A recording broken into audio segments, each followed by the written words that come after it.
Hello everyone, in this video we're going to talk about how to check if you have DDR3 or DDR4 type of RAM. So first of all, we're going to use the first method, which is opening Task Manager, then going to Performance and going to your memory. And usually, sometimes, on some RAM models, it should display the type of RAM right here, so 16 gigabytes, and it should say DDR3 or DDR4. But in my case, that's not how it's looking.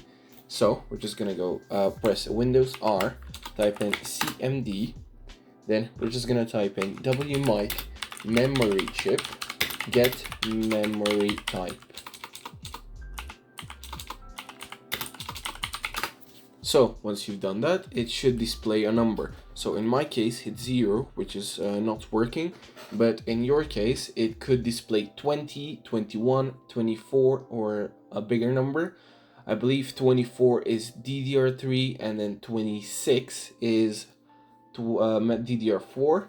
And the third and final option of doing this, because for me neither method works, so we're just gonna install the Speccy app, gonna allow to open it, and then we're gonna go into RAM, wait for it to analyze,